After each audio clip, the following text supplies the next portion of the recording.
सगळ्यात पहिले म्हणजे प्रेग्नन्सी हा काही आजार नाहीये, हा आपल्या लाईफ मधला खूप हॅपी मोमेंट आहे. बरोबर. सर्व ताणतणाव मुक्त जेव्हा आई वडील असतील, आनंदी असतील आणि निरोगी असतील, तेव्हाच ते एक चांगल्या बाळाला जन्म देऊ शकतात. बरोबर. जसं शुद्ध विजेपोटी फळे रसाळ गुमटी असं आपण जे ऐकलंय.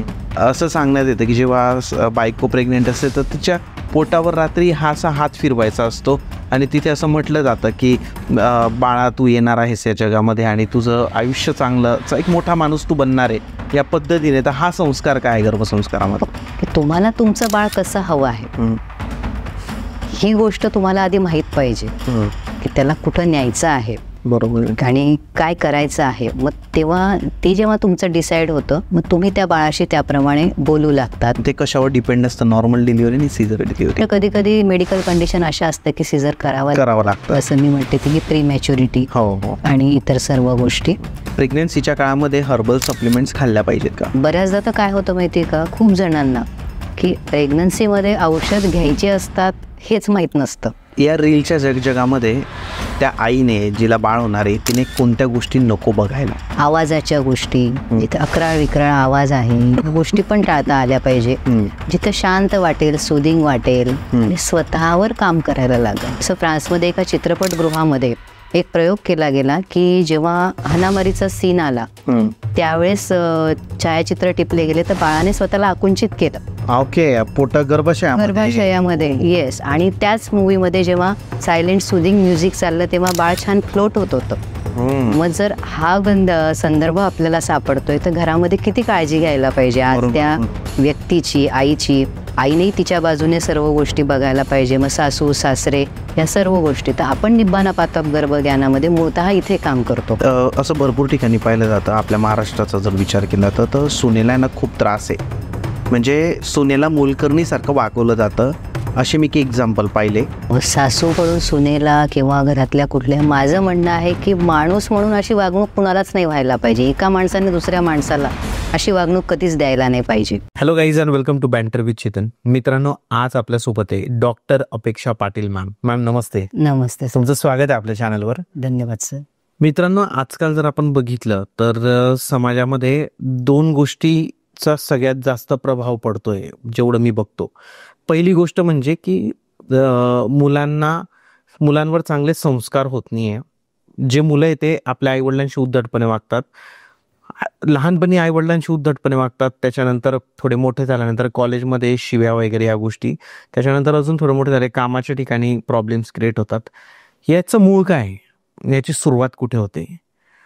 जेव्हा तुम्ही गर्भाशयामध्ये असतात तेव्हा जर तुमच्यावर चांगले संस्कार केले गेले तर तो व्यक्ती खूप ग्रेट माणूस बनतो, चांगला माणूस बनू शकतो. या गोष्टींना गर्भसंस्कार म्हणतात एकदम साध्या भाषेमध्ये. मागच्या पॉडकास्ट एक तुम्ही बघितले असतील, आपले 2 पॉडकास्ट झाले डॉक्टर निलेश पाटील सरांसोबत, जे निब्बाना त्यांनी स्थापन केलेलं आहे. त्यांच्या पत्नी आज आपल्यासोबत आहे, अपेक्षा मॅम. तर आज आपण त्यांच्यासोबत गर्भसंस्कार या विषयावर पण चर्चा करणार आहे. निब्बाना आणि गर्भसंस्कार यांचा कसा संबंध आहे, त्यासोबतच भरपूर आपण असं बघतोय की बाळ होत नाहीये. खूप सारे प्रयत्न करून, पैसे इन्व्हेस्ट करून, मोठ्या मोठ्या डॉक्टरांकडे जाऊन सुद्धा मूल न होण्याची समस्या म्हणजे वंध्यत्वाची समस्या आजकाल वाढत चालली आहे. या सगळ्या गोष्टींसोबत पुढच्या एका तासामध्ये आपण अपेक्षा मॅम सोबत चर्चा करणार आहे. तर मॅम तुमचं परत एक वेळा स्वागत आहे ऍक्च्युली. धन्यवाद सर. मॅम, काय वाटतं तुम्हाला की संस्कार कसे अवलंबून असतात? जे बाळ जेव्हा एखाद्या स्त्रीच्या पोटामध्ये असतं तेव्हा झालेले संस्कार हे त्या माणसाच्या जडणघडणीवर कसे अवलंबून असतात? निश्चितच चेतन सर, आपण याचं मी तुम्हाला उत्तर निश्चित दिलं. आता आपल्याला चर्चा करायचीच आहे. त्याआधी आपण एक निब्बानाची प्रार्थना आहे, काही मिनिटात निश्चित करूयात. हे परमतत्वा, हे गुरु, हे माता पिता, तू मला आतापर्यंत जेही काही दिलेस त्याबद्दल तुझे खूप खूप धन्यवाद. सर्वांचं भलं हो, सर्वांचं कल्याण हो. ओम शांती. ओम शांती. या सुंदर अशा प्रार्थनेने आपण सुरुवात केली आहे. आपण याआधीच निब्बाना संन्यास बद्दल आपण बघितलं होतं की डॉक्टर दाम्पत्याचा अज्ञात जगातील प्रवास, सर्व काही चांगलं असताना जेव्हा आम्हाला दोघांना एका सुखाच्या शोधासाठी आम्ही निघालो आणि बरेच वर्ष ह्या आता अवस्थेत होतो. आणि त्यातून जेव्हा आम्ही परत आलो की काहीतरी समाजात आपण द्यावं, जे सुख आम्हाला मिळालं, जो आनंद आम्हाला मिळाला, आणि ते आल्यानंतर बघितलं आम्ही की समाजामध्ये काय चित्र सुरू आहे. जेव्हा आमच्याकडे पेशंट रूपाने लहान मुलं यायला लागले, एन्झायटी असेल, डिप्रेशन असेल, सुसायडल टेंडन्सी असेल, काही जरी छोटं घडलं तरी सुद्धा मुलं लगेच मी डिप्रेशनमध्ये आहे, मी अँशियस झालेलो आहे, मग काहीतरी वेगळं करणं, शाळेत इतर मुलांना त्रास देणं, या सर्व गोष्टी त्यामध्ये घडायला लागल्या.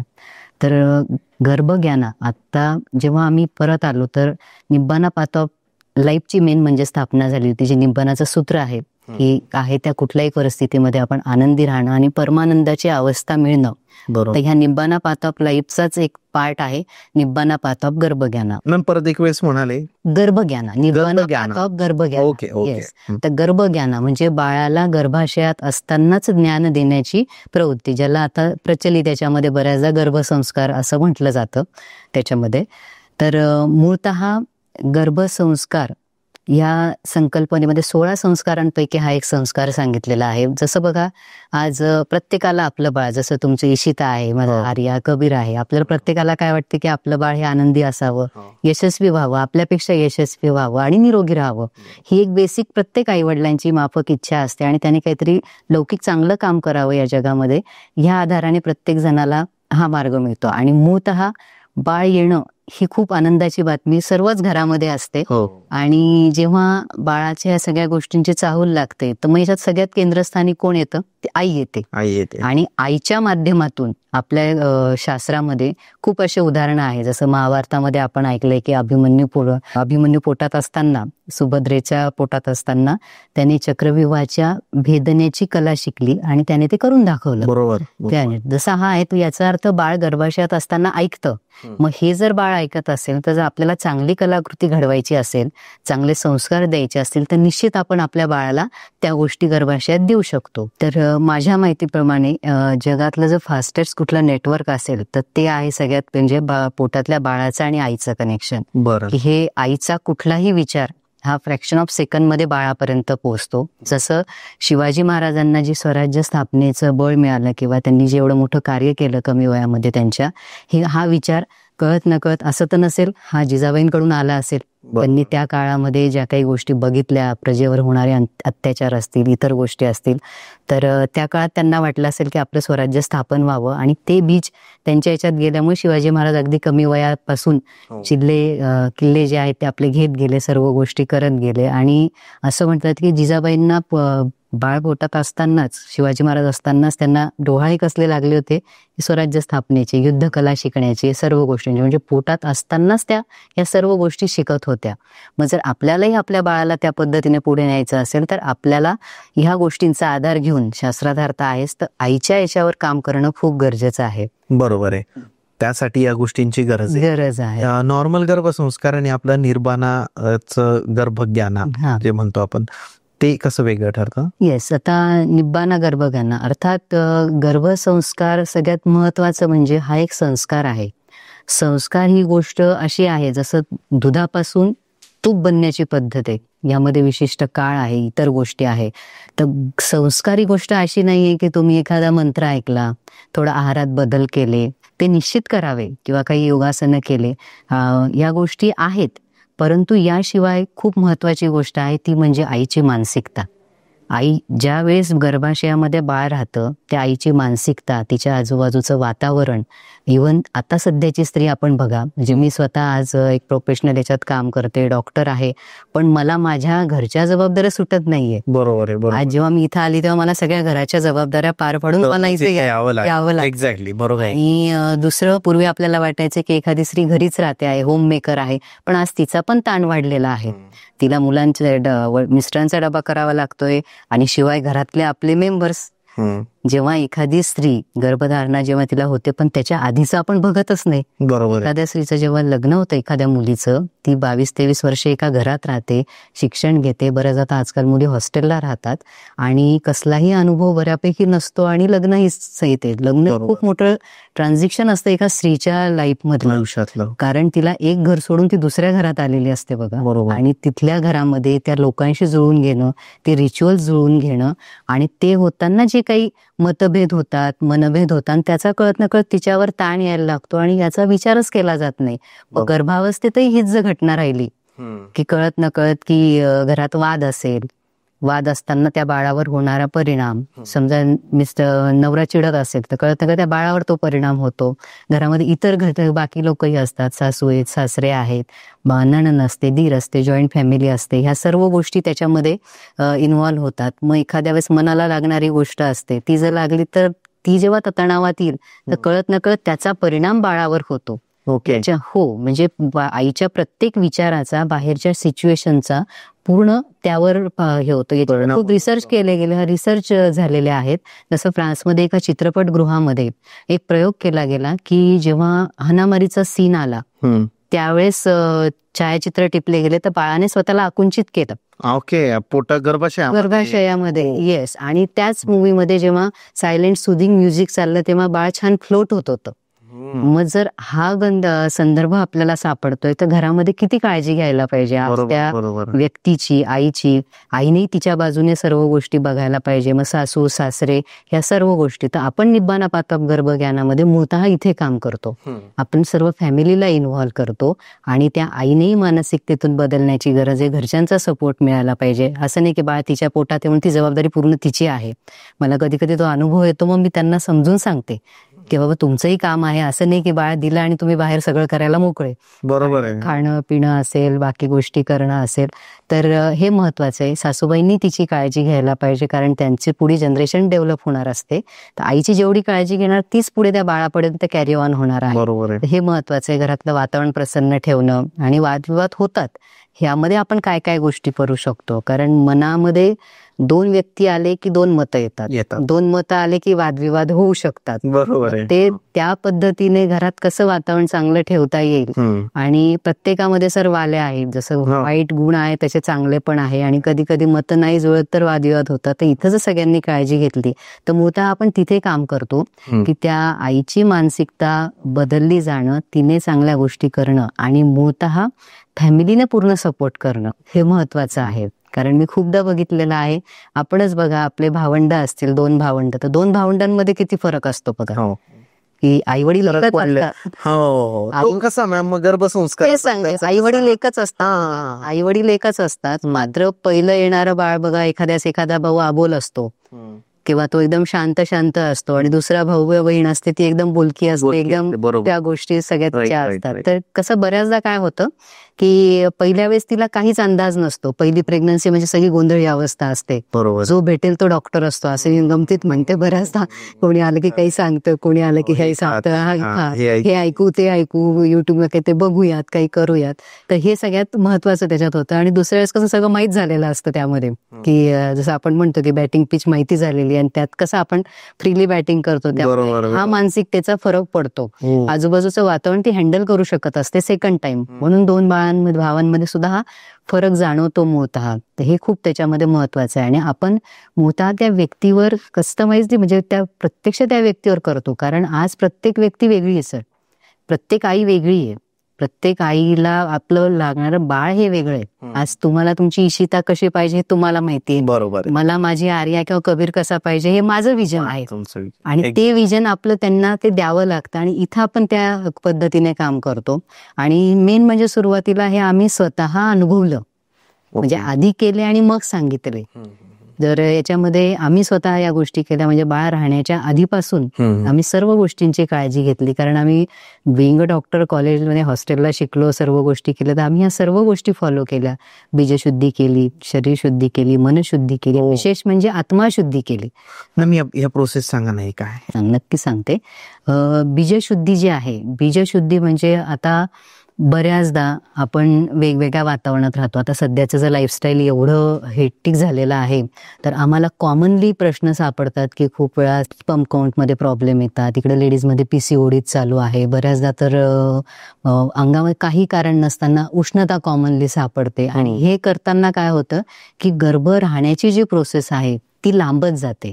मग आपण जर शरीराने आणि मनाने शुद्ध व्हायला लागलो तर शुद्धी करताना मूळतः काही औषधं, काही प्रोसेसेस पंचकर्माच्या आणि मूळतः मनाची शुद्धी आजकाल जो ताणतणाव चालू आहे, सर्व गोष्टी चालू याचा निचरा व्हायला पाहिजे आणि त्यामधून सर्व गोष्टी बाहेर जायला पाहिजे. तर तेव्हा आपली मनशुद्धी ही होऊ शकते. तर निब्बाना पाथ ऑफ लाईफमध्ये आम्ही मूळतः या कन्सेप्टवर काम करतो की वाल्याचा वाल्मिकी होणं, की आपल्यामध्ये ज्याही काही गोष्टी आहेत, वादविवाद होतात, घरात बॉस असिस्टंट असेल, तुम्ही घराच्या बाहेर पडलात, तुमचा स्वभाव, इतर गोष्टी, जी गोष्ट आपल्या सारखी होत नाही तिथं आपल्याला त्रास व्हायला लागतो. बरोबर आहे. म्हणजे हा त्रास जर सतत व्हायला लागला तर आपल्या बॉडीमध्ये त्या प्रकारची संकल्पना बनते आणि नंतर मग आपल्या शरीराच्या प्रत्येक भागामध्ये तो पाठ जाणतो. ओके. आणि त्यामुळे आपल्याला त्याचा निचरा कसा होईल, त्याची शुद्धी कशी होईल, ही आपण निब्बाना पाथ ऑफ लाईफच्या याच्यामध्ये ती करून घेतो आपण कम्प्लिटली. मॅम, निब्बाना गर्भज्ञान आपलं हे जे करतो आपण, एक गर्भसंस्कार करतो आपण निब्बानाच्या माध्यमातून.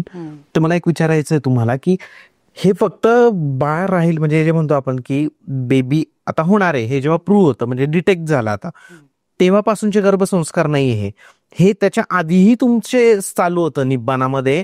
मग ते प्रोसेस आहे पूर्ण, की आता जर आपण प्लॅनिंग करतोय की बेबी आपल्याला प्लॅन करायचा आहे यावर्षी, तर मग तुम्ही आधीपासून ट्रेन करतात मॅम सगळं? येस, निश्चितच.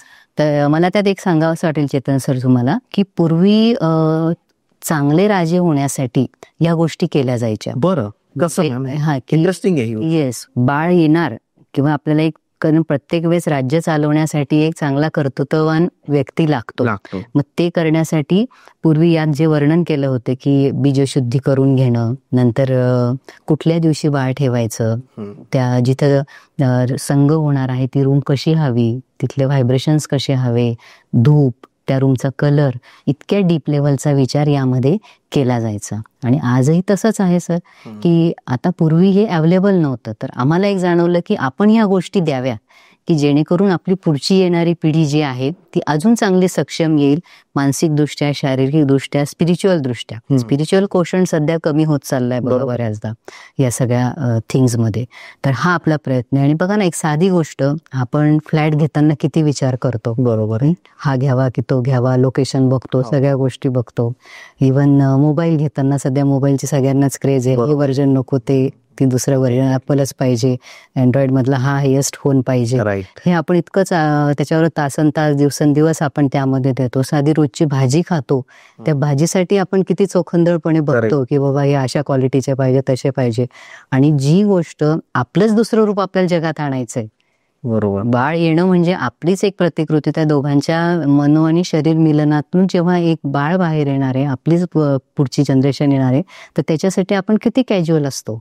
मग आपण जर या गोष्टींचा सखोल विचार केला, आपण शुद्धी प्रक्रियेमध्ये आलो, याला गर्भपूर्व संस्कार म्हणतात. गर्भपूर्व संस्कार. हा, तर गर्भसंस्काराचाच पार्ट आहे आपला, निब्बाना गर्भज्ञानचा पार्ट आहे तो. येस, गर्भपूर्व संस्कार. मग याच्यामध्ये सर्व पद्धतींनी शुद्धी केली जाते, आत्मिक लेव्हल पर्यंत आपण जातो आणि सर्व ताणतणाव मुक्त जेव्हा आई वडील असतील, आनंदी असतील आणि निरोगी असतील, तेव्हाच ते एक चांगल्या बाळाला जन्म देऊ शकतात. बरोबर. जसं शुद्ध विजेपोटी फळे रसाळ गुमटी, असं आपण जे ऐकलंय, तर हे तसंच आहे. तुम्ही जर चांगलं बी लावाल तर चांगलं झाड येईल. तुमच्याकडून चुकून एखादं किडकं बी लागलं तर ते पुढे कॅरी फॉरवर्ड तसंच होणार. बरोबर आहे या याच्यामध्ये. तर हे गर्भपूर्व संस्कारामध्ये मूळतः आपण बघतो सर, करतो. येस, इंटरेस्टिंग आहे.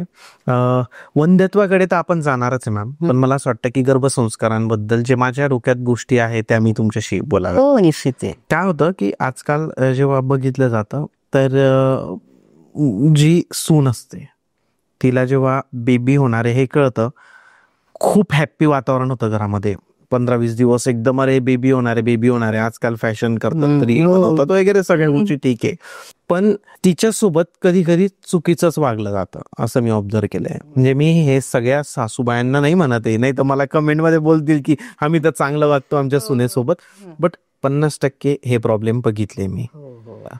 तर तुम्हाला काय वाटतं की अशा वेळेस एका सासूचं कर्तव्य काय असतं, गर्भसंस्कार म्हणून त्या सुनेसाठी त्या सासूने काय करावं हे मला सांगा. निश्चित सर, खूप खरं म्हणजे ही एक आई पण जेव्हा येतं तर तेव्हा सगळ्यात पहिले म्हणजे ती स्त्री सगळ्याच लेवलला असं म्हटलेलं आहे की काटेकोर भरलेल्या भांड्याप्रमाणे असते. म्हणजे शास्त्रामध्ये असं वर्णन आहे की तेलाने भरलेल्या भांड्याप्रमाणे असते ती. ओके, म्हणजे शारीरिक लेवललाही तिला थोडाही काही बदल झाला की शारीरिक सिम्पटम दिसतात तिला, आणि मनाच्या लेवलला पण थोडे काही बदल झाले की ती इमोशनल होते.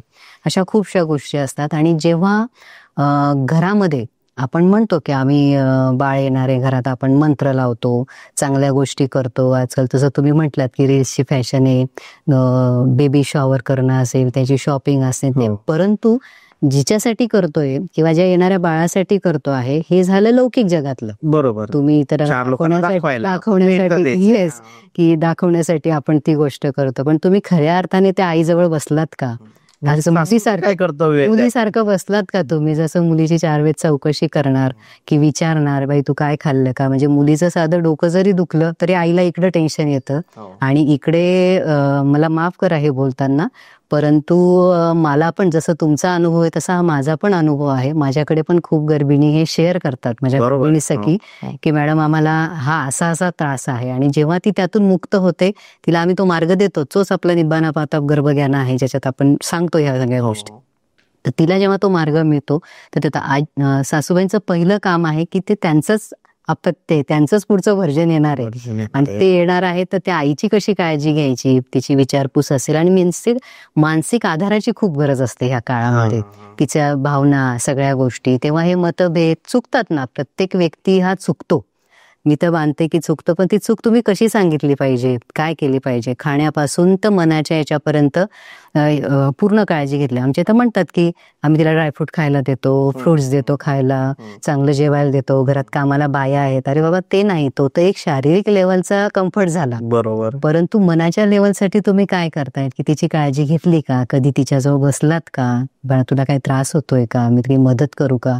म्हणजे इव्हन मी तर असं शेअरिंग मध्ये ऐकलंय बऱ्याचदा, आपला विषय आपण महत्वाचा पार्ट आहे. नाही मॅम, नक्की सांगा. हा, की तिला बऱ्याचदा रात्री झोप येत नाही, आणि झोप येत नसल्यामुळे तिला सकाळी उशीर होतो उठायला.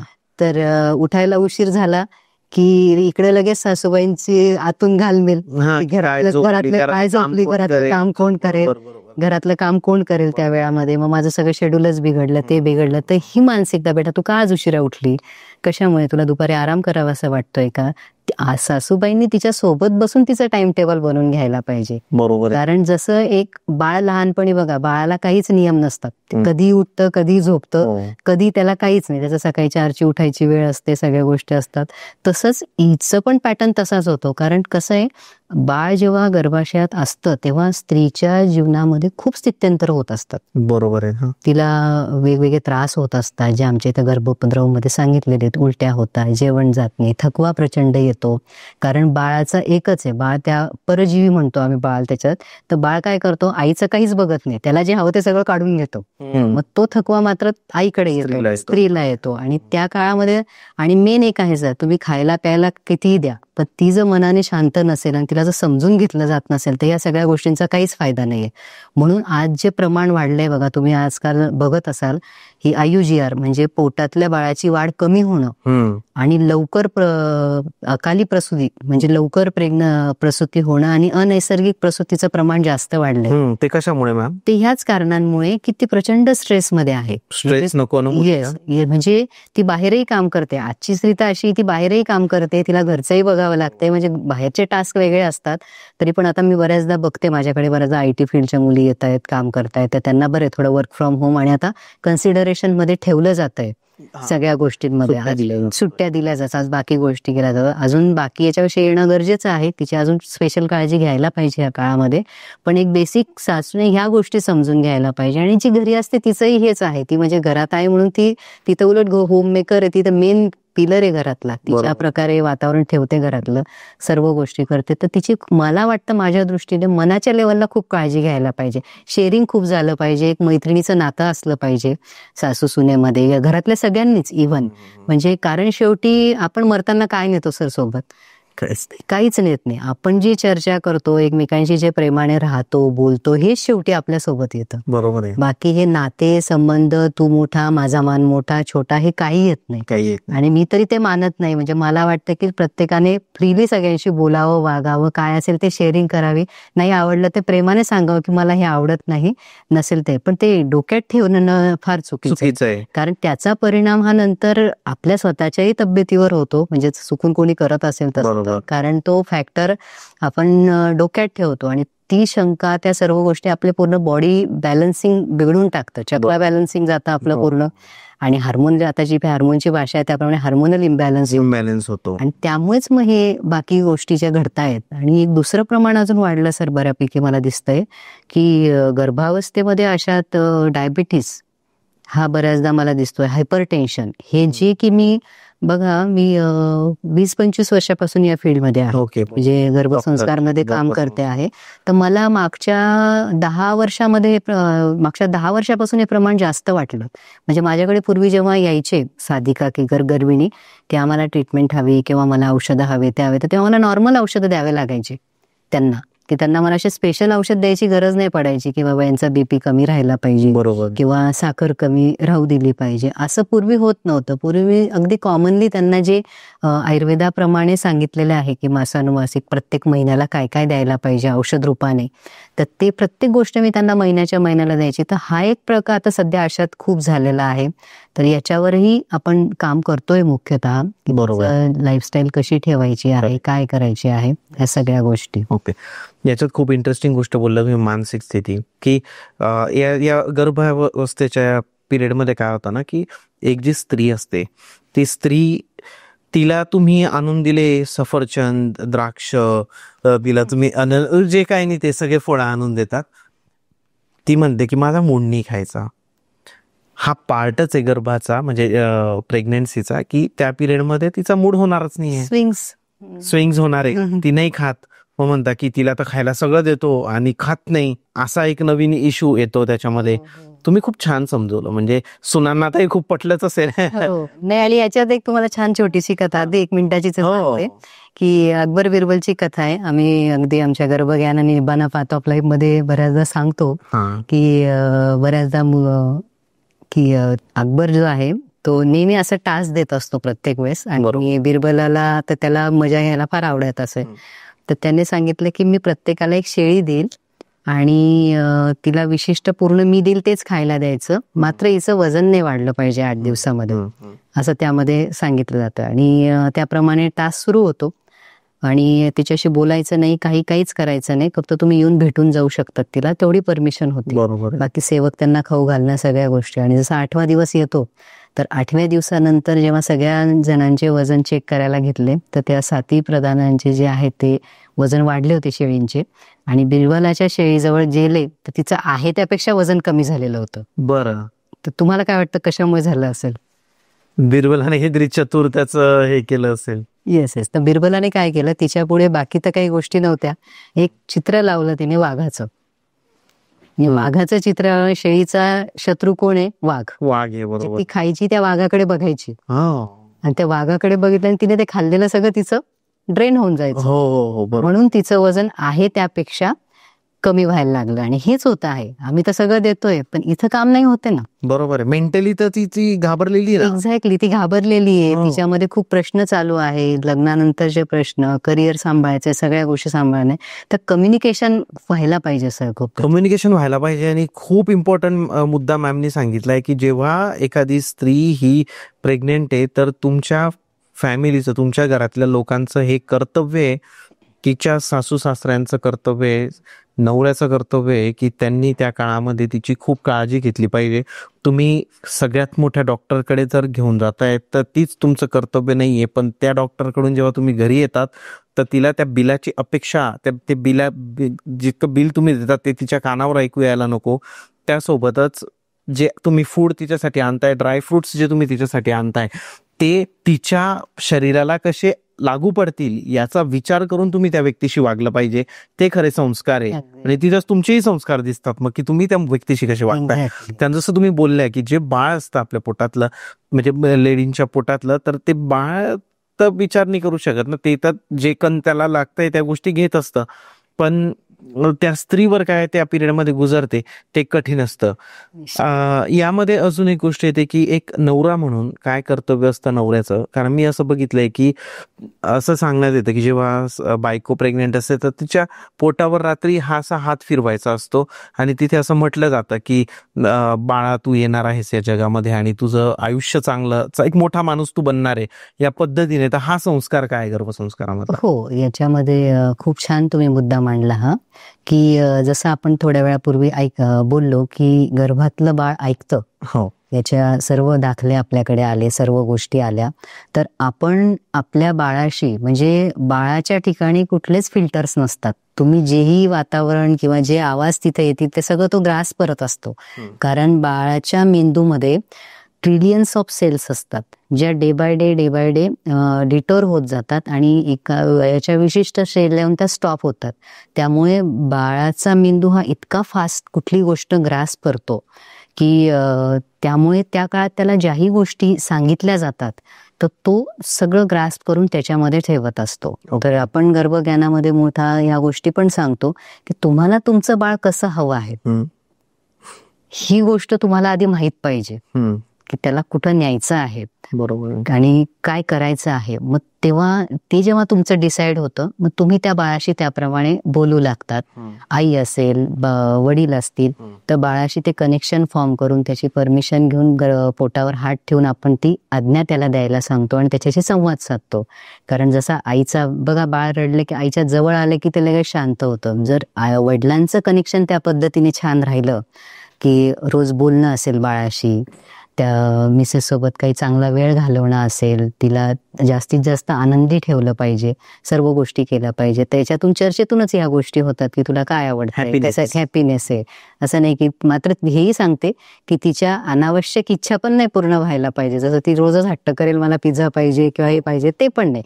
सम्यक ठिकाणी शिस्त पाहिजे. म्हणजे मी म्हणते की गर्भज्ञानाचं जे एज्युकेशन मी देते आहे, आम्ही आणि निलेश सर, तर याच्यामध्ये आम्ही ममत्वाने वाढवतो. आपल्याकडे जेही जण येतात त्याच्यात ममत्व हे खूप महत्वाचं आहे. म्हणजे तर फाजील लाड पण नको. म्हणजे मला बऱ्याचदा एखादी काय म्हणते की मॅडम मला ना खूप आराम करावा असं वाटतं, तुम्ही घरच्यांना सांगा की मला रेस्ट द्यायची. मी म्हटलं असं नाही, तुला मॅक्झिमम राहायचं ऍक्टिव्ह. तुला अडचण आली, मी म्हटली की तुला रेस्टची गरज आहे, तेव्हा डेफिनेटली घे. म्हणजे मी जसं मी सांगते आहे की तिकडे फॅमिली मेंबर्सलाही जसं मी सांगते आहे तसं हिची पण जबाबदारी आहे की हिने जास्त कम्फर्ट झोन मध्ये जाऊ नये. एक्झॅक्टली. नाही तर आपण त्यावरच मला यायचंय आता. येस, आता थोडं सासू ज्या आहे त्या खुश होतील थोड्या आता या प्रश्नावरून. बरोबर बोलला तुम्ही. त्याला जोडूनच असा प्रश्न की कसं होतं ना की आता पूर्वीच्या म्हणजे आई, मामी, मावश्या, आत्या म्हणायच्या की आम्ही आमच्या वयात होतो तेव्हा तर आम्ही फरशी पण पुसली आहे प्रेग्नेन्सी मध्ये. बरोबर आहे, आम्ही फरशी पण पुसली आहे, आम्ही पाणी पण भरायचो, हौदातून पाणी पण काढलंय आम्ही. तर आजकालच्या मुलींना का नाही करता येते? तर प्रेग्नेन्सी मध्ये अशा गोष्टी जर केल्या तर त्याचा बॉडीवर काही चुकीचा परिणाम होतो का? पण आधी जर केलेलं आहे तर ते काय फरक आहे? म्हणजे नाही, मी सांगते खूपच म्हणजे अगदी छान आहे. आणि आपण इथे कुणालाही म्हणजे तुम्ही बरोबर बोललात की सासूबाई खुश होते, ते खुश होण्यापेक्षा जे नॅचरल आहे सगळ्यात पहिले म्हणजे प्रेग्नन्सी हा काही आजार नाहीये, हा आपल्या लाईफ मधला खूप हॅपी मुवमेंट आहे. बरोबर. आणि तुम्ही त्यामध्ये म्हणजे मी तरी स्वतः सजेस्ट करेल, माझाही स्वतःचा अनुभव, तुम्ही जेवढं ऍक्टिव्ह राहणार तेवढं तुमच्या बाळावर त्याचा चांगला परिणाम होणार. ऍक्टिव्ह व्हावं. ऍक्टिव्ह मग तुम्ही काहीही करा, तुम्हाला जे झेपेल. जसं तुम्ही म्हणालात की आपले जुने तुमच्या मामी, मावशी, आई सगळे कामं करायचे, तर करायच्या, तर त्याचा फायदाही व्हायचा. कारण त्यामुळे बॉडी आपली फ्लेक्झिबल राहते, सर्व गोष्टी होतात. आता वेळेअभावी बऱ्याचदा मुलींना ते जमत नाही करायला, परंतु जितकं शक्य आहे म्हणजे प्रेग्नन्सीला आजार समजून उगीच झोपून राहणं, एकदम रिलॅक्स राहायचं, मोबाईल बघत बसणं, हे करणं. म्हणजे माझ्याकडे हे येतात, या सगळ्या गोष्टींना फिल्टर करून एक कलाकृती घडवते त्यामध्ये. तर तो मुद्दा आहे की स्वतःला कम्फर्ट झोन मध्ये टाकू नका. ते टाकणं म्हणजे तुम्ही स्वतःला फसवून तुमच्या बाळावर त्याचे परिणाम देताय. लेझीनेस. तुम्हाला आवडेल का जेव्हा बाळाला होमवर्क दिला जाईल आणि तो म्हणेल मी आता नाही करत, नंतर करेल, बरोबर आहे, तो टाळाटाळ करेल, तुमची आज्ञा पाळणार नाही. तर आपल्याला असं नाही. त्यामुळे तुम्ही ओरिजिनल जे होतंय पॉसिबल ते सर्व करा. मी स्वतः सर माझ्या 9व्या महिन्यापर्यंत मी माझं हॉस्पिटलचं वर्क केलेलं आहे. म्हणजे शिकवणं असेल, म्हणजे गर्भज्ञान सुद्धा मी शिकवलेलं आहे. इव्हन ते करून मला बऱ्याच चक्कर पण यायची, पण मी माझं हे सोडलं नाही. जेवढं शक्य तेवढं करायचं. कारण आपण जेवढं ऍक्शन मध्ये राहतो तेवढं बाळामध्ये तो ऍक्टिव्हनेस होतो. आणि आई त्या काळात जेही काही करेल ते सर्व बाळापर्यंत पोहोचतं. या सगळ्या बरोबर आहे. या पिरियड मध्ये असंही पाहिलं जातं की आधीचे, आता असं म्हणतात की आता आपण जेव्हा आपल्या मुलांना बघतो म्हणतात हे खूप ऍक्टिव्ह आहेत. म्हणजे जे आधीचे आमची जनरेशन होती मिलेनियम जे म्हणतात ते की 90चे, तर त्यांच्यापेक्षा आम्ही जसे बाळ असू त्यापेक्षा आताचे जे मुलं आहे किंवा माझी मुलगी मी बघतो इशिका, आपण म्हणजे आता, तर यांना हे पोरं खूप ऍक्टिव्ह वाटतात. तर याचं कारण हे का, कारण आता माझी बायको जॉब करते, तर तिने 8व्या म्हणजे 8-8.5 महिन्यापर्यंत जॉब केला. त्यावेळेस ती टेक्निकली च्या गोष्टी तिच्या कम्युनिकेशन मध्ये, म्हणजे एक बौद्धिक ब्रेनला चालना मिळते जेव्हा ती काम करत असते तेव्हा, बरोबर आहे. अगदी मग त्याचा पण इम्पॅक्ट होतो का याच्यावर? निश्चितच पडूनच राहण्यापेक्षा काम करणं महत्वाचं आहे. अगदी बरोबर आहे. तर आई त्या काळात जे काही कृती करते, ज्या काही ऍक्शन्स घेते, त्याचा निश्चित बाळाच्या याच्यावर परिणाम होतो. आणि आपल्यालाही माहितीये, आपण साचलेलं पाणी, गढूळ पाण्यामध्ये जास्त इम्प्युरिटीज असतात, जे की वाहतं पाणी हे निखळ असतं आणि कुठलंही रोगाई बनू शकत नाही. त्याचप्रमाणे आपण जेवढं ऍक्टिव्ह राहतो तेवढे आपले बॉडी पार्ट्स मध्ये सगळ्या गोष्टींचं सर्क्युलेशन प्रॉपर होणं असेल, सर्व गोष्टी प्रॉपरली होतात. मेन म्हणजे ब्रेन सेल्स ऍक्टिव्हेट राहतात, ते खूप महत्वाचं आहे. उगीच लेझिली काही गोष्टी करून आणि पुढे त्रास वाढतात मग या सगळ्या गोष्टींचा. तो पार्ट आहेच. आई आज जेव्हा कॉम्प्युटरच्या जगामध्ये या सगळ्या गोष्टी करते आहे, तर तो निश्चितच परिणाम बाळांवर दिसतो आहे. म्हणूनच हे व्हर्जन येत आहेत अपडेटेड सगळे. आणि म्हणूनच निब्बा, तुम्ही मागे विचारलं होतं मला की निब्बाना प्रथम गर्भज्ञानाचं काय वेगळं वैशिष्ट्य आहे, तो हा जो पोस्ट बॅकअप लागतो, म्हणजे बाळ तर ऍक्टिव्ह येतं, याला सांभाळायचं कसं आता, कारण आपण तर ओल्ड व्हर्जनचे आहोत. त्यांच्या कलाकृती इतक्या हे असतात की आपण अवाक होतो. हो, ते जे बोलतात म्हणजे एखादं लक्षात राहतं त्यांच्या, ते काय काय लक्षात राहतं त्यांच्या छोट्या छोट्या गोष्टी. येस, जे ऍप्लिकेशन आपल्याला जमत नाही ते त्यांना जमतं, किंवा एखादी ऍक्शन आपल्याला जमत नाही ते फास्ट. आपण विचार करा, आपल्याला सायकल शिकायला किती दिवस लागले होते लहानपणी जर गेलो, म्हणजे माझाही अनुभव तसा आहे. आणि आजचे मुलं कधी शिकता आपल्याला कळतही नाही ही गोष्ट. तर त्यावेळेस मुलांशी झाल्यानंतर सुद्धा ही प्रोसेस आहे की मुलांशी कसं बोलावं, कसं वागावं, आई वडिलांचं कसं समायोजन पाहिजे मुलांसमोर. तुमचे वाद असतील तुमच्या रूम मध्ये, बेडरूम बरोबर, पण मुलांसमोर एकमतच आलं पाहिजे. ज्या घरामध्ये 2 मतं येतात, आईचं वेगळं आणि वडिलांचं वेगळं, तिथं समजायचं की तुमचा मुलगा लवकरच एक वेगळ्या दिशेला जाऊ शकतो. त्याला जो सॉफ्ट कॉर्नर भेटतो त्याच्याच कम्फर्टमध्ये तो त्याला पकडतो आणि त्याला फॉलो करतो. आणि जिथे वडील शिस्त लावत असतील तेव्हा तो वडिलांचा तिरस्कार करायला लागतो. त्यामुळे मुलाला शिस्त लावताना, त्याला घडवताना, त्याच्या बाबतीत कुठलाही निर्णय घेताना तर आपल्याला तो विचार करायला पाहिजे. आधी आईवडिलांचं एकमत पाहिजे आणि मग ते बाळापर्यंत पोचायला पाहिजे किंवा येणाऱ्या आलेल्या मुलापर्यंत पोचायला पाहिजे. तर हा आपला पोस्ट बॅकअप असतो. म्हणजे हे पण आपण गर्भज्ञानाचं पोस्ट एक्सटेन्शन आहे की ते आपण सपोर्ट करतो त्यांना की या गोष्टी सांगण्यासाठी. करेक्ट. कारण बाळाला हे करू नकोस असं म्हणण्यापेक्षा बाळा आपण हे करूयात, ऑप्शन द्यायचा, पॉझिटिव्ह ऑप्शन द्यायचा. बरोबर आहे. म्हणजे तू मोबाईल बघू नकोपेक्षा आपण हा गेम खेळूयात का, म्हणजे त्यालाही रिस्पेक्ट दिला पाहिजे. मुलांशी बोलता नाही तुला काय समजतं, तू बैस बाजूला, असं नाही. मुलाला आल्यापासून त्याला रिस्पेक्ट देणं, कारण तो पण एक व्यक्ती आहे, तो एक आत्मा आहे. जसं खलील जिब्रान म्हणतात की तुमची मुलं ही कधीच तुमची नसतात. एका आत्म्याला इच्छा होते आणि तो गर्भ निवडतो, त्याचं गर्भाशय स्थान तो निवडतो.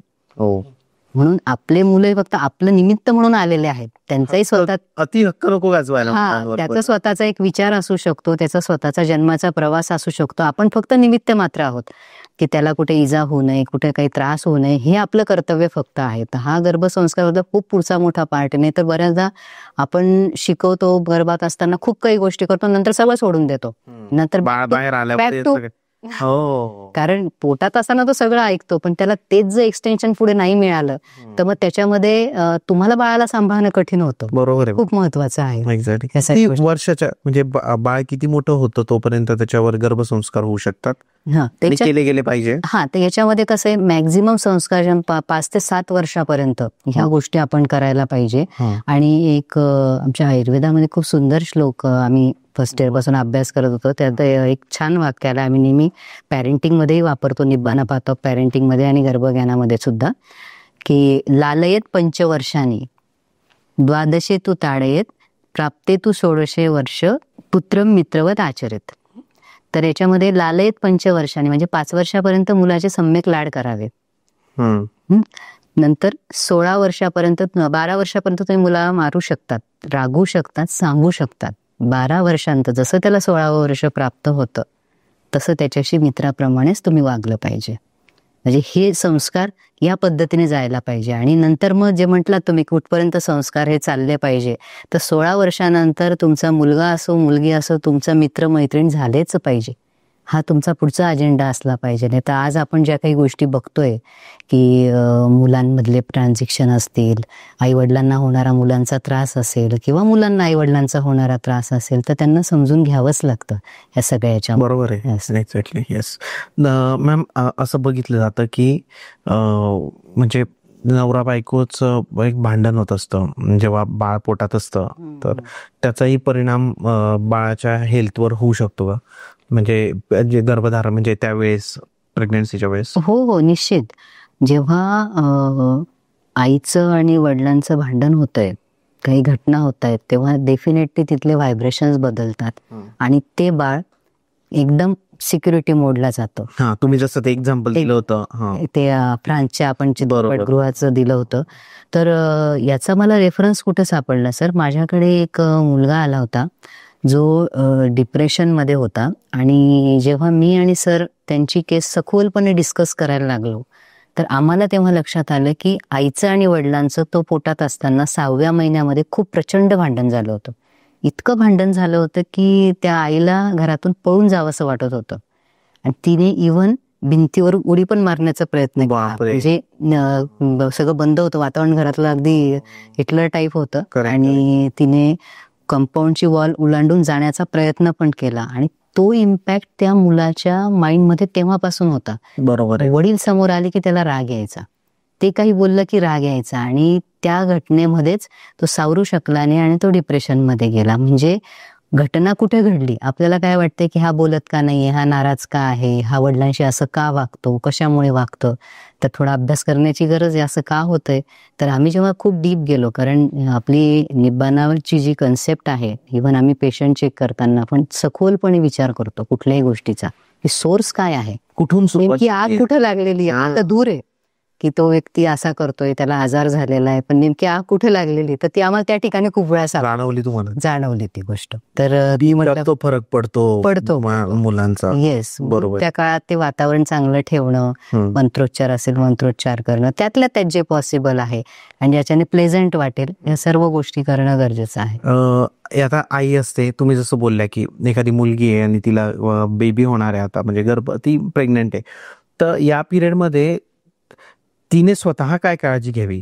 म्हणजे काय ऐकायला हवं, देवाच्या कोणत्या गोष्टी ऐकायला हव्या, अजून काय काय केलं पाहिजे की ते बाळ आपलं छत्रपती शिवाजी महाराजांसारखं झालं पाहिजे? प्रत्येकाला वाटतं की माझं बाळ हा महाराजांसारखं पाहिजे. काय केलं पाहिजे एखाद्या स्त्रीने आणि काय नको करायला? आता गर्भिणी सखी हिच्याकडे आपण मुख्यतः आलो आता, की जी आपली मेन व्यक्ती आहे. कारण आपण थोड्या वेळापूर्वीच बघितलं की सगळ्यात फास्टेस्ट नेटवर्क हे तिच्यासोबत बाळाचं कनेक्ट. आणि इव्हन नंतरही आपण बघतो की आईचं आणि बाळाचं नातं कसं असतं. आईला उचकी लागली की बाळाला हे होतं, आईला त्रास होतो बाळाला काही झालं की. तर यामध्ये आईच्या माध्यमातून खूप काही गोष्टी घडत असतात. त्यामुळे सगळ्यात पहिले आईने स्वतःची काळजी घेणं हे खूप गरजेचं आहे. आणि काळजी घेणं म्हणजे नेमकं काय, तर याच्यामध्ये तिने स्वतः तिचा आहार चांगला पाहिजे, हिचा विहार चांगला पाहिजे. विहार म्हणजे वैचारिकदृष्ट्या तिने सक्षम राहायला पाहिजे, सर्व गोष्टी व्यवस्थित तिने करायला पाहिजे. आणि काही आवश्यक जसं आपण बोललं की तिने ॲक्शनमध्ये राहायला पाहिजे, चांगल्या चांगल्या गोष्टी शिकल्या पाहिजे, सर्व गोष्टी करायला पाहिजे.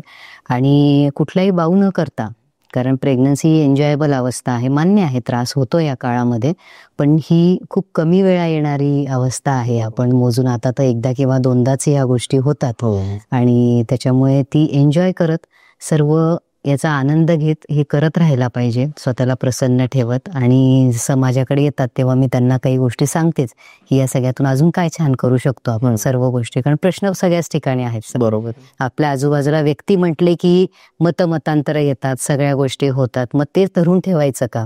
जर आईच पॉवरफुल नसेल, जर आळ्यात नसेल तर पोऱ्यात कुठून येणार? आपण जसं म्हणतो आणि आम्ही बऱ्याचदा म्हणतो की बाप तसा बेटा आणि कुंभार तसा लोटा, म्हणजे आपल्याच याच्यामध्ये ज्या गोष्टी आहेत त्याच पुढे रिफ्लेक्ट होतात. बरोबर. मग जर ते आईने समजा काही घटना घडतात घरामध्ये, काही वेळा मानसिक लेवलला अत्याचार होतो किंवा कधी शारीरिक लेवलला सुद्धा अत्याचार होतो या कंडिशनमध्ये, लग्न झालेलं असतं आणि ती व्यक्ती जरी एज्युकेटेड असेल, म्हणजे माझ्या बघण्यात आलेलं आहे, खूप काही गोष्टी असतात, तरी एज्युकेटेड असेल तरी सुद्धा तिला अगदी हीन दर्जाची वागणूक दिली जाते. तिला तिचं सेल्फ शिकलेली मुलगी असून पण असं घाणेरड्या पद्धतीने वागवलं जातं. तिला सेल्फ एक्सप्रेशन तिचं नसतं. ती एवढी शिकून आली तरी तिला जॉब करण्याची परमिशन नसते. घरातले फक्त कामं करायचे.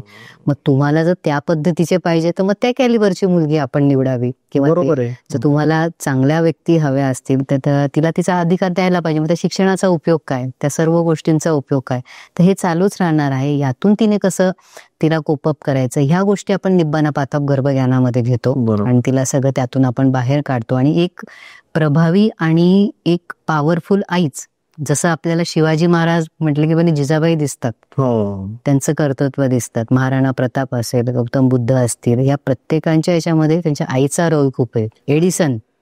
एडिसन पाहिल्यावर आपल्याला त्यांची आई आठवते. एडिसनच्या आईने जर स्टँड घेतला नसता तर आज आपल्याला एडिसन आपल्याला लाईट स्वरूपामध्ये काहीच दिसलं नसतं. बरोबर आहे. शिक्षण शालेय जीवनातली कथा त्यामध्ये आहे, आपण सगळ्यांनी ऐकली पण असेल ती, की आईने स्टँड घेतला, मुलाला घरी पाठवून दिलेला असताना की बाबा तो हा मुलगा कॅपेबल नाहीये, पण आई म्हटली की नाही तू खूप हुशार आहे, ते तुला शिकू शकत नाही म्हणून तू घरीच राहा. बरोबर आहे. हा स्टँड जर आईने घेतला नसता तर आज एडिसन आपल्याला दिसलेच नसते. तसं त्या आईला स्वतःसाठी स्टँड घ्यायचा, तिच्या बाळासाठी स्टँड घ्यायचा आहे.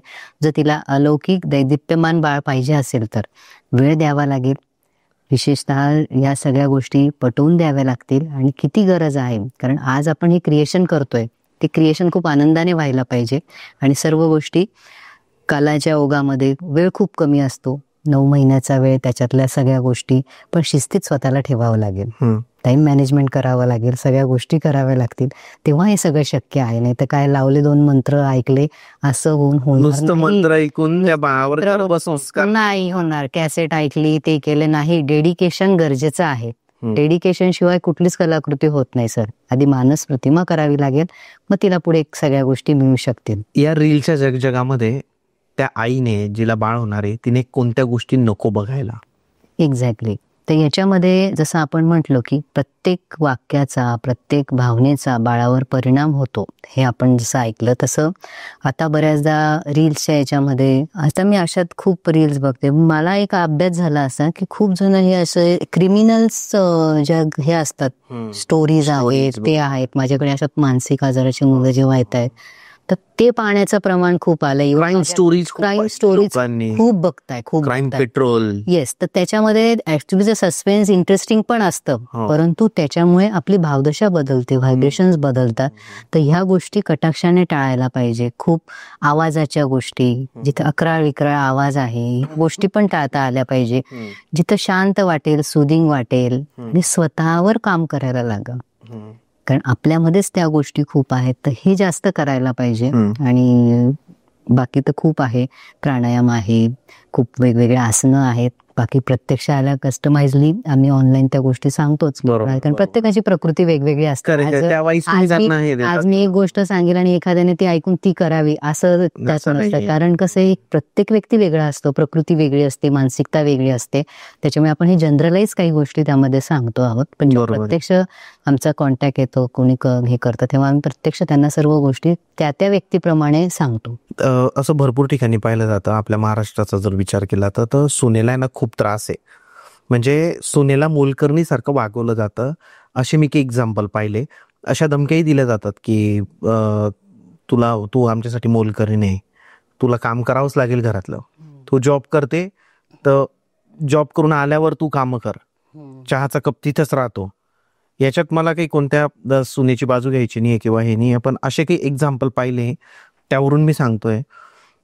तुम्हाला काय वाटतं, हे अशी वागणूक एका सासूकडून सुनेला जी दिली जाते त्याबद्दल तुमचं काय मत आहे? Exactly sir. सासूकडून सुनेला किंवा घरातल्या कुठल्या, माझं म्हणणं आहे की माणूस म्हणून अशी वागणूक कुणालाच नाही व्हायला पाहिजे. एका माणसाने दुसऱ्या माणसाला अशी वागणूक कधीच द्यायला नाही पाहिजे. कारण जेव्हा एक व्यक्ती तुमच्याकडे येते, तिचा आयुष्यातले 25 वर्ष ती ज्या घरात राहत असते ते घर सोडून येते, एक अटॅचमेंट तोडून येते, आई वडिलांना सोडून येते, तर त्या व्यक्तीची काळजी किती घ्यायला पाहिजे. आज आपण समाजात हे बघत नाही की एक मुलगा तिकडे जाऊन राहतोय, 4 दिवस जावाई जातो, तर त्याची किती काळजी घेतली जाते. बरोबर आहे. ही व्यक्ती तुमचं ते घर सोडून आलेली असते, तर तिच्यासाठी आपण किती काळजी घ्यायला पाहिजे. मी सून सासू म्हणून म्हणत नाहीये, पण एक व्यक्ती म्हणून. जसं आपण त्या टनेलमध्ये जाऊन बघा सर, आज पण तुम्ही पण त्या फ्रेममध्ये आहात. बरोबर. आणि हे चित्र तसं होत चाललेलं आहे. आणि ह्या गोष्टी बदलायला पाहिजे सर. व्यक्तीने व्यक्तीकडे एक माणुसकी नात्यानेच बघायला पाहिजे. मग तुम्ही जर त्या लेवलला बोलताय की तुला हे करावं लागेल, ते करावं लागेल, मग हेच आपलं जीवनाचा अंतिम उद्देश आहे का? एक हॅपीनेस लेवलला, घरच्या हॅपीनेस लेवलला सर्व गोष्टी चर्चात्मक व्हायला पाहिजे पूर्णपणे. आणि ही तर समाज बदलण्याची गरज आहे सर खऱ्या अर्थाने. कारण तुम्ही एक व्यक्तीशी कुठलीही असो, ती सून असो किंवा काही असो, आणि खूप होतात सर आज, खूप एज्युकेटेड मुलींना या गोष्टींना फेस करावं लागतं. त्या आईवडिलांना काय यातना होत असतील. इंजिनियर, डॉक्टर मुलींना गोष्टींना सहन करावं लागतं आहे. हे उदाहरणं आमच्या समोर येत आहेत. तुम्ही पण आता बोलले, तुम्ही पण या फील्डमध्ये खूप वर्षांपासून काम करताय. तर हे सगळं बदलायला पाहिजे सर, ही समाज रचना. आणि ही मी सांगते की एक मानसिक प्रकारचा त्रास आहे हा त्या व्यक्तीला. जेव्हा एखादा व्यक्ती असा वागतोय ना, तर हा मानसिक आजारच म्हणता येईल. मी म्हणते जेव्हा मी डीप जातो ना या सगळ्यांच्या मुळाशी, तर आम्हाला वाटतं हा मानसिक आजारच आहे. जर तुम्ही एखाद्या व्यक्तीशी प्रॉपरली कम्युनिकेटिव्ह वागू शकत नाहीये, तर याला आपण आजार नाही तर दुसरं काय म्हणणार. बरोबर आहे. येस, तुम्ही खूप छान शब्द वापरला की जेव्हा जावई इकडे सासरी येतो, त्याची राजासारखी ते हे करतात, त्याला रिस्पेक्ट देतात, खानपान त्याचं असतं. आणि तोच जावई पैशांच्या अपेक्षा ठेवून त्या सुनेला त्रास, म्हणजे त्याच्या बायकोला त्रास देतो. अशा काही घटना आहेत. आपण बघतो, पुण्यातलं प्रकरण तर खूपच वेगळ्या पद्धतीचं आपण बघितलं अशामध्ये. मॅम, यावेळेस आपण असं ऐकलंय की काही सप्लिमेंट असतात, म्हणजे हर्बल सप्लिमेंट आपण ऐकलं असेल, तर त्याचं काय महत्व आहे की प्रेग्नन्सीच्या काळामध्ये हर्बल सप्लिमेंट्स खाल्ल्या पाहिजेत का? हो, खूप महत्वाचा मुद्दा विचारला चेतन सर आपण मला. हर्बल सप्लिमेंट बऱ्याचदा तर काय होतं माहितीये का, खूप जणांना की प्रेग्नन्सीमध्ये औषध घ्यायचे असतात हेच माहित नसतं. आणि म्हणजे हर्बल किंवा आपल्या रोजच्या ऋषी याच्या नॅचरल याच्यामधले ज्या शास्त्रात वर्णन केलेले आहेत आमच्या याच्यावर, तर हेच माहीत नसतं. आणि मग ते म्हणतात मग याचे हे घेता येतील का, याचे साईड इफेक्ट असतात का. मला सांगा, आज आपण भारतीय परंपरेमध्ये आहोत. आज आपण तूप घेतो आहोत, दूध घेतो आहोत, सगळ्या नॅचरल घरातले हळद वापरतोय, मिरे वापरतोय. आपण तेव्हा कधी हा विचार करत नाही किंवा या तुपाने मला त्रास होईल का, इतर गोष्टी होतील का. तर आपल्या पूर्वज आचार्यांनी खूप सुंदर वर्णन ग्रंथांमध्ये करून ठेवलेलं आहे की प्रत्येक महिन्याप्रमाणे विशिष्ट असा आहार असावा आणि विशिष्ट असे औषधी दिल्या जायला पाहिजे. ऍक्च्युली त्या औषधी नसतात, ती रसायन चिकित्सा असते. रसायन चिकित्सा म्हणजे रिज्युनेटिंग, जी त्या बाळाला त्या काळामध्ये सपोर्ट करेल. जसं ग्रंथाच्या आधारामध्ये प्रत्येक महिन्याला बाळाचा विशिष्ट अवयवाचा विकास होतो. जसं प्रथमे मासी कललम जायते. कललम म्हणजे अगदी तो मऊ स्वरूपामध्ये असतो. तर अशा वेळेस आईला खूप सावकाश, काही हालचाली न करणं किंवा तिला त्या काळामध्ये अशा प्रकारचे काही सप्लिमेंट द्यायच्या, आयुर्वेदिक औषध द्यायच्या, जेणेकरून तो गर्भ स्थिर राहू शकेल. ओके. तसंच काही औषधं आहेत, जसं सागरबी आहे, अनंता आहे, मंजिष्ठा आहे, असे खूपशा औषधी वनस्पती आहे की ज्या आपण ह्या काळात दिल्या तर बाळाचा त्या अवयवाचा प्रॉपर विकास होतो. जसं 4थ्या महिन्यात हृदयाचा विकास होतो, नंतर पाठीच्या कण्याचा विकास 5व्या महिन्यात होतो. अशा प्रत्येक महिन्यामध्ये बाळाच्या विशिष्ट अवयवांची वाढ होत असते. एक महिन्यामध्ये कॉम्प्लेक्शन चांगलं होतं, कांती चांगली होते. आपण त्याप्रमाणे जर केलं, ऍक्शन घेतली, तर त्याचा परिणाम बाळावर खूप चांगल्या पद्धतीने होतो आणि बाळ हा शारीरिक आणि मानसिक दोन्ही दृष्ट्याही छान येऊ शकतं. ओके. आणि याशिवाय बऱ्याचदा काही आजार त्या काळात होत असतात गर्भिणीला, की ज्याच्यामध्ये खूप वेळा रिस्ट्रिक्शन्स होऊन असतात औषधं घ्यायला. आता बाकी वेळेस आपण फॉलिक ऍसिड वगैरे कॉमनली घेतात, आयर्न वाढायला पाहिजे, सगळ्या गोष्टी व्हायला पाहिजे. ह्याच्यात दुसरी अशी कन्सेप्ट असते की आईवरून हेल्दी दिसते, परंतु आईपासून बाळाकडे जाण्याचं जे ट्रान्समिशन आहे प्लासेंटा, तिथं पचनक्रियेच्या माध्यमातून जेव्हा प्रॉब्लेम्स येतात तर ते तिथं पोचत नाही आणि बाळाचं कुपोषण चांगलं होत नाही. तर आपलं जे वर्णन आलेलं आहे की त्याच्यात काही औषध असे असतात की जे पचनक्रिया सुधारून बाळापर्यंत ते पोचवण्याचं काम करेल. तर ही खूप मोठी गोष्ट त्यामध्ये आहे. आणि महिन्याच्या महिन्याला जो विकास होतो बाळाचा, त्याप्रमाणे आपण औषधं द्यायला पाहिजे. तर खूप सुंदर वर्णन त्यामध्ये केलेलं आहे आणि आम्ही हा तो रिसर्च केलेला आहे निब्बाणामध्ये, डॉक्टर निलेश सरांनी आणि मी, की प्रत्येक महिन्याप्रमाणे आपण कसं जायला पाहिजे, काय गोष्टी गोष्टी दिल्या पाहिजे हे आपण स्वतः आपल्या याच्यात तयार करून हे औषध आपण त्याला देण्याचा प्रयत्न करतो. आपल्या निब्बाणा गर्भज्ञानमध्ये पण आपण ते देतो, ते हो, व्यवस्थित आपण सगळ्या पद्धतीचे औषध आपण त्यांना देतो. हो, आपण रिसर्च केलेले मेडिसिन आहे आपल्या 25-26 वर्षाच्या अनुभवातून, ते आपण त्यांना स्पेसिफिक त्या व्यक्तीप्रमाणे आपण प्रकृती बघून देतो. वातावरणाचा काही फरक पडतो मॅम? एक इन जनरल जर बघायला गेलं तर समजा आता आमचा जे खानदेश आहे तर तिकडे थोडंसं ऊन जास्त असतं. बाहेर आपण इकडे पुण्या साईडला बघितलं तर इकडे थोडंसं थंडावा जास्त या वातावरणामध्ये. तर या गोष्टींचा आपण बाळाच्या मेंटॅलिटीवर किंवा त्याच्या हेल्थवर काही परिणाम होऊ शकतो का?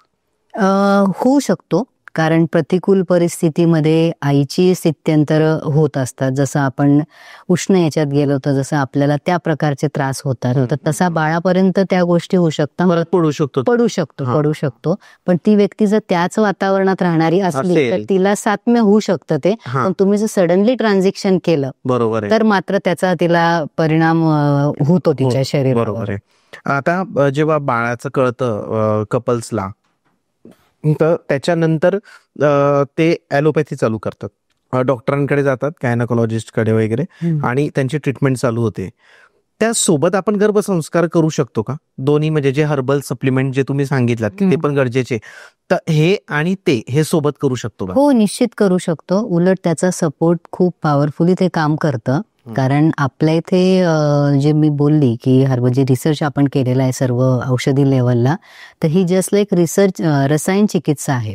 जसं आपण रोज तूप खातो, बरोबर आहे, आणि बाळ आजारी पडल्यावर आजीबाईच्या बटव्यातले औषधं घेऊन आपण ते बाळाला चाटवतो, त्याचप्रमाणे हे काम करतात. आणि उलट ज्या काही त्रास असतील गर्भिणीला तर त्याला त्याच्यातून काढायला मदत होते. जसं 3 महिने उलट्याच होत राहतात आणि त्यात तिचा वजनावर परिणाम होतो, परिणामी बाळाकडे परिणाम होतो, तो निश्चित त्याचा फायदा त्या ठिकाणी होताना दिसतो. हो, म्हणजे ज्या उलट्या कशाने थांबत नाही तर त्या आपण या रसायन चिकित्सेने आपण थांबवू शकतो. येस. आता सगळ्यात इम्पॉर्टंट मुद्द्याकडे आपण जातोय मॅम. आता आपण बाळ झाल्यानंतर त्याची कशी काळजी घ्यावी किंवा त्याच्या फॅमिलीने त्याच्याशी कसं वागावं, त्या आईशी किंवा त्या आईने कसं वागावं, आईने पण काही गोष्टी समजल्या पाहिजे, सासूने पण समजलं पाहिजे, नवऱ्याने पण समजलं, या गोष्टींबद्दल बोललो.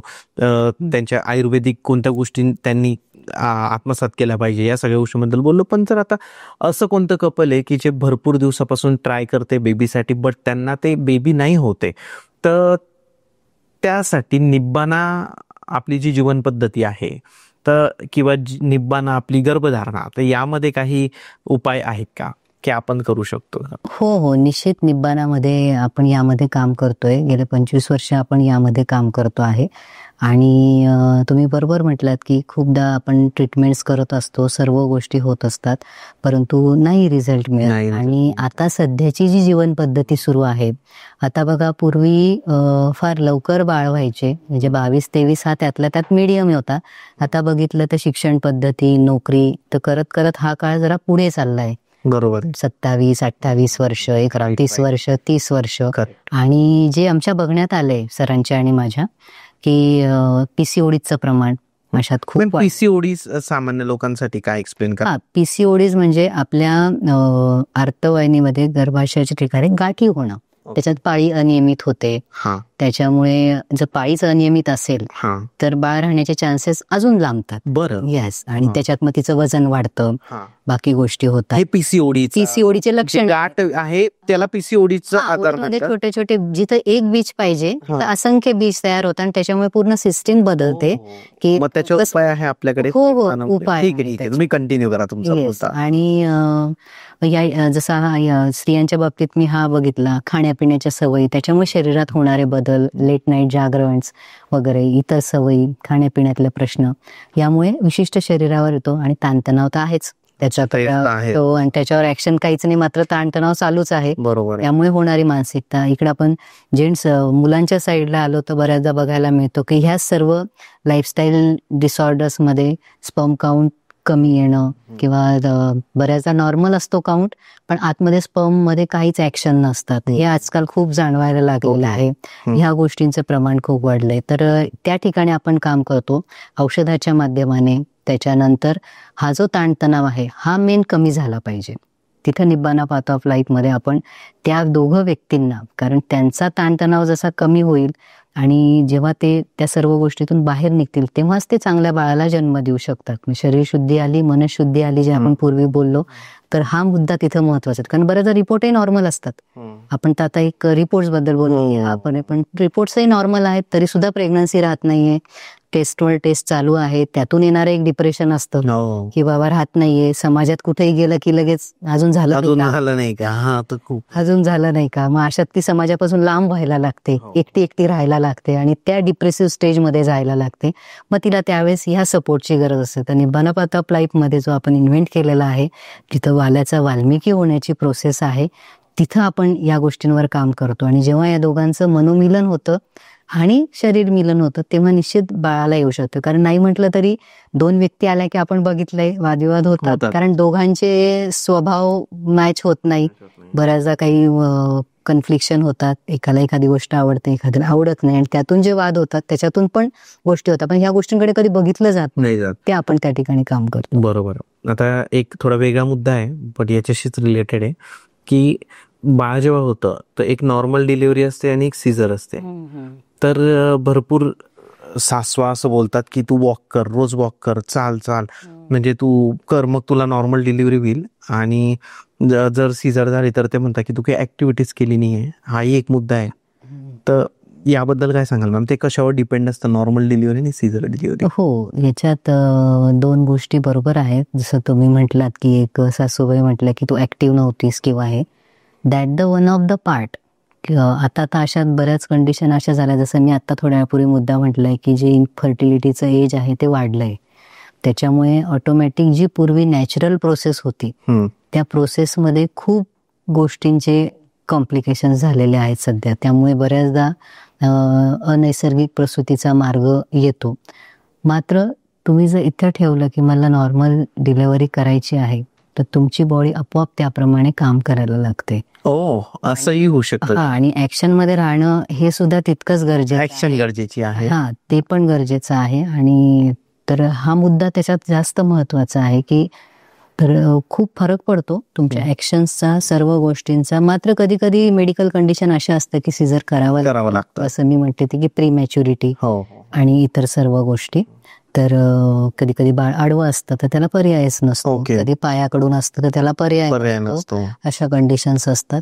कधी कधी बाळाच्या गळ्याभोवती नाळ असते, परंतु आम्ही गळ्याभोवती नाळ असताना सुद्धा आम्ही एका ऍक्शन मध्ये ठेवून एका लेडीची नॉर्मल प्रसूती आम्ही केलेली आहे. लास्ट मंथला ते आमच्याकडे जेव्हा 8व्या महिन्यात आली होती, तर तेव्हा आम्ही तिला त्या टनेलमध्ये घेऊन निब्बाना पाथ ऑफच्या याच्याप्रमाणे जेव्हा नेलं तर तिला नॉर्मल डिलिव्हरी तिची झाली होती.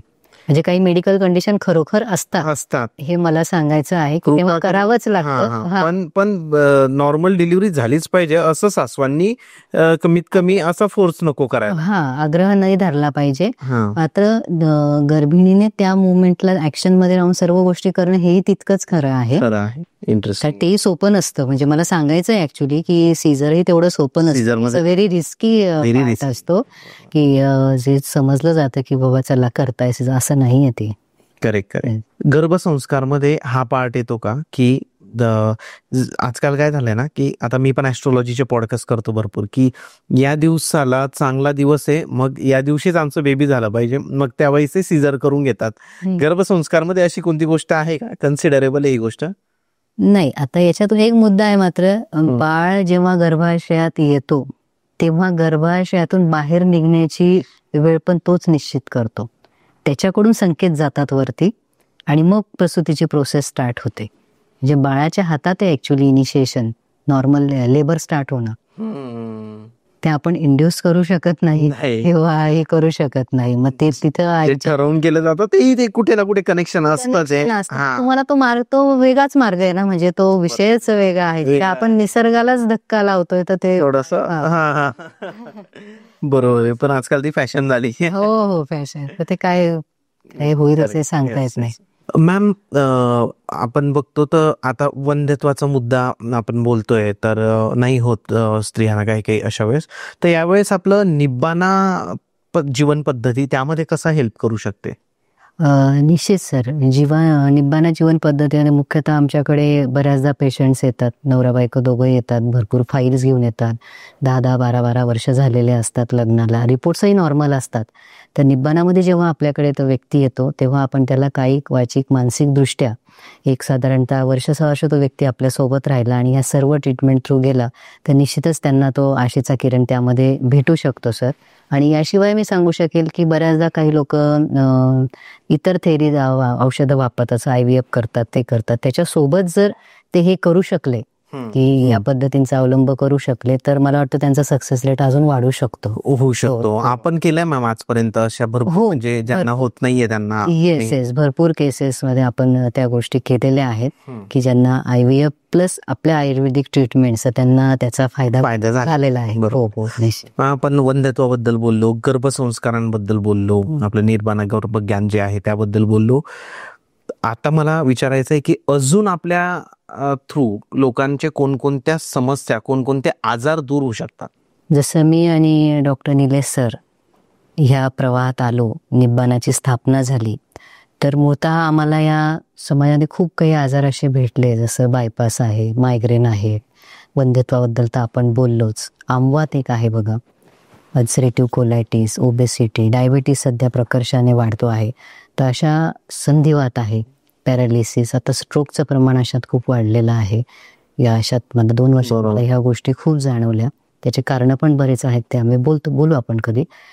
तर ह्या आजारांवर आपण मुख्यतः निब्बाणाच्या याच्यामध्ये आपण काम करतो. ह्याच पद्धतीने पेशंटला पूर्णपणे समजून घेतलं जातं कायिक वाचिक मानसिकदृष्ट्या.